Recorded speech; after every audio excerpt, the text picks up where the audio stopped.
Oi, gente, meu nome é Giovana Andrade e hoje é o nosso episódio piloto do nosso podcast Geografia. Nesse nosso podcast, que é patrocinado pela FAPEAM, que é um órgão de pesquisa, e também estamos gravando na Escola Terezinha Almeida. Nesse podcast, a gente vai debater vários assuntos de geopolítica e questões humanas no geral. E o nosso primeiro entrevistado hoje é o nosso professor, o diretor basicamente do projeto, que é o professor Pedro Henrique. Ele é licenciado e bacharel em Geografia e ele também conseguiu a licença dele de estar lecionando na IFAM. Também temos que ele trabalha na SEDUC desde 2009 e ele trabalha no Terezinha Almeida desde 2022. O nosso tema de hoje vai ser blocos econômicos. Boa tarde, pessoal. Agradeço aqui a apresentação da Giovana. Então, hoje a gente vai falar sobre os blocos econômicos e falar um pouco do projeto. Então, é um projeto da FAPEAM, do projeto de ensino de ciência na escola. Então, junto da Secretaria de Ciência e Tecnologia da SEDUC, do Governo do Estado. E a gente vai hoje debater um tema muito importante, que é os blocos econômicos, que é um tema que está em voga agora no noticiário brasileiro e internacional, principalmente brasileiro, por causa das movimentações do BRICS, do G20, que o Brasil está bastante envolvido com o atual governo, né? Então é um assunto que também cai nos vestibulares, então sempre está aí para o pessoal do terceiro ano estar estudando. Então nosso papel nesses podcasts é ajudar os alunos do ensino médio aqui da nossa escola e do Brasil inteiro aí que quiser estudar com a gente. E vamos lá. Então, basicamente, blocos econômicos são quando certos países têm objetivos em comum e para isso ser mais fácil, eles se juntam em um bloco só.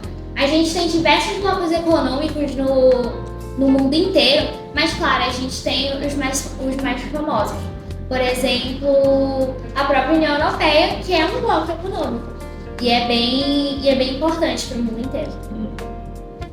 Então, professor, com sua experiência de ter feito faculdade e tal, qual a sua parte assim, mais favorita na questão dos blocos econômicos? O que você acha mais legal envolvendo isso? Estudar a geoeconomia em si, a gente compreende como é que os países se relacionam, primeiramente questão econômica, porque é o viés mais importante de um país fazer relação com o outro. Começa pelas atividades econômicas, isso vem desde a antiguidade. Então um país, uma cidade-estado está ligando com o outro. E depois as trocas culturais, sociais, que advêm disso. Mas os blocos econômicos são importantes porque no mundo pós-Segunda Guerra foi necessário uma união de países, como a União Europeia, que a gente vai falar um pouco sobre ela.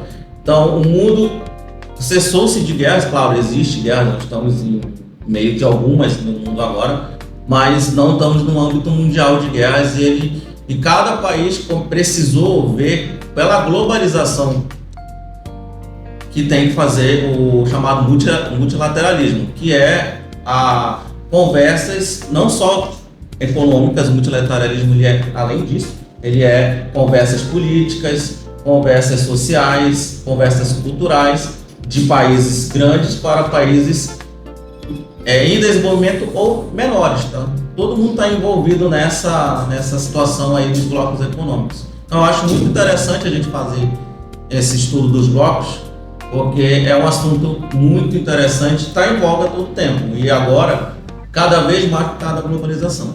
Então, os países vão precisar estar juntos fazendo operações internacionais, senão ninguém vai conseguir crescer, principalmente depois agora da pandemia. A pandemia urge a necessidade de ações não só na economia, mas também na política, na sociedade, no meio ambiente. Como os blocos econômicos surgiram, professor? Os blocos econômicos surgiram com a necessidade, como eu falei, pós-guerra, de união dos países para uma ideia em comum, principalmente de acordos econômicos. O primeiro que surgiu com essa ideia foi o Benelux, lá em 1949 para 50, eu não lembro direito a data, acho que é 49 a 53. O primeiro foi a junção de Holanda, que é hoje os Países Baixos, né? Países Baixos, Luxemburgo e Bélgica. para fazer um bloco econômico para as suas ações. Então foi a nascente do bloco econômico. E depois desse bloco foi surgindo a União Europeia, aí com o Tratado de Roma, em 1961, que aí juntou-se vários países, os principais países, na verdade primeiro se juntou com o Benelux, a comunidade Cormon do Aço, que foi a Alemanha e França, e posteriormente a Inglaterra, que aí se tornou com o Tratado de Roma o mercado comum europeu. Então o bloco econômico nasceu disso, da necessidade de um continente que vive em guerra, que é o continente europeu. Então você ter trazido esse modelo de bloco econômico se espalhou principalmente a partir da década de 80. Aí se espalhou para a Ásia, se espalhou para as Américas. E na África ainda está muito incipiente, está começando a ter. Nós temos uma liga, a Liga Árabe e a Liga do Sul da África, mas ainda agora que eles estão aparecendo. Mas Entendeu? existem alguns blocos econômicos no continente africano. Se eu não me engano, existe um bloco econômico chamado Comércio, que não são todos os países, mas a maioria eles participam entre si. E é bem interessante saber que eles se juntam para tentar de alguma forma melhorar as questões que eles têm em comum. É o comércio. Sim, agora, por exemplo, o BRICS, que agora teve seu inchaço, né? Inchaço que eu digo, cresceu bastante nesse atual ano, pegou alguns países africanos, pegou a África do Sul, pegou Nigéria, pegou uma série de países importantes da África, até do norte da África, por exemplo, a Marrocos participa também. Sim. Mas a África, a gente tem que verificar que a África é incipiente, os blocos econômicos, porque ainda é o modelo de colonização que a África teve.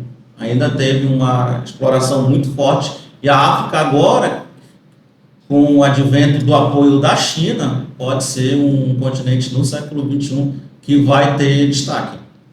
Então, a gente vai tendo destaque. A China está investindo muito lá, com compra de minérios e transferência de tecnologia, principalmente para a África do Sul e países do sul da África, pelo que eu estudei recentemente. E para que os blocos econômicos servem? Os blocos econômicos servem, Felipe e alunos, para, como eu falei, é uma troca primeiramente comercial de valorização dos seus produtos. Por exemplo, o Brasil está no Mercosul. Mercosul é Brasil, Peru, Paraguai, Uruguai e Argentina. Então, qual é o principal produto em comum desses 4 países? Eles são países agrícolas. Então, eles fazem comércios de abastecimento de trigo, de carne, de soja, de milho, de grãos. Tá? Consequentemente, outras indústrias vão entrando. Por exemplo, o Brasil tem um acordo muito forte com a Argentina de indústria automobilística. A Argentina tem empresas, por exemplo, a Ford, que saiu do Brasil recentemente, instalou sua fábrica de picapes na Argentina, e importa para o Brasil, importa para o Uruguai, importa para o Paraguai. Então, economicamente, o bloco econômico é para isso. Apesar de ele não parecer irrelevante à nossa vida cotidiana, mas para os países é muito importante você estar unido com o outro, para comercialmente estar buscando melhores indústrias. Aí vem indústria, aí vem comércio de serviços para cá, vem visibilidade internacional.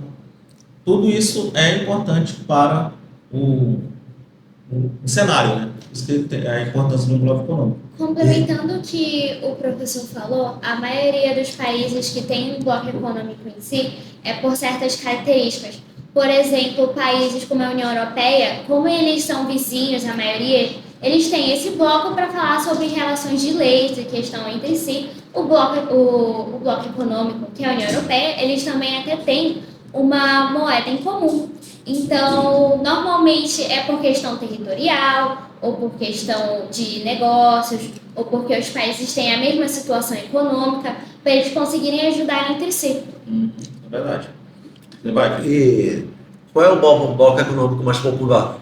Olha, o que tem maior quantidade nós temos 2, né, que são numerosos, mas o que tem maior sucesso hoje é o bloco da União Europeia.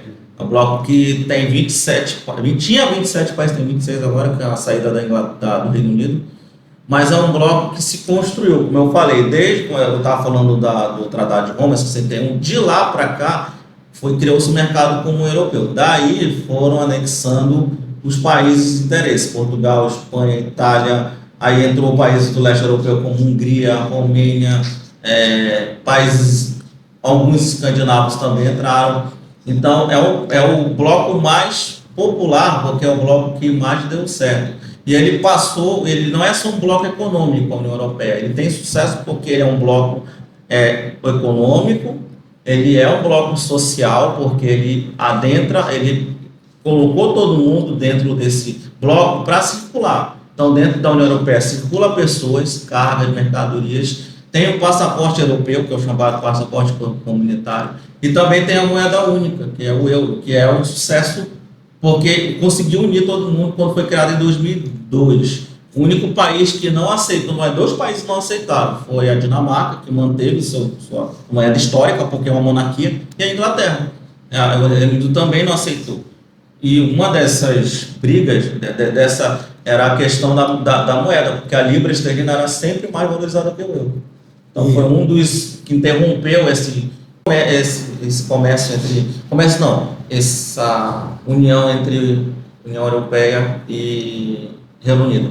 Mas esse é o mais popular. Nós temos um outro que é o do Pacífico, né? O Pacífico é o maior também, é um bloco econômico que não é muito comentado, é a Aliança do Pacífico, tem 20 países. Vai desde os Estados Unidos, Canadá, até Japão, China, Rússia e os países menores ali em torno, que é a Aliança do Pacífico, que é um bloco econômico e que não é muito comentado, mas tem 20 países nesse critério aí. É um bloco assim mais utilizado para a organização marítima, como todos eles residem ou têm costas litorais no mesmo mar. Provavelmente eles devem ter criado isso para saber como eles iam fazer a questão do comércio, da questão das encomendas, de como eles iam fazer a questão da alfândega. Eu acho que foi mais questão de cargas, assim, para saber a navegação dos navios, por exemplo. Eu acho que eles fizeram isso para evitar muitos problemas. Talvez eles tenham acordos entre si por causa disso. Sim, é justamente para guarnecer o Pacífico, tá? Que é uma área muito grande, né?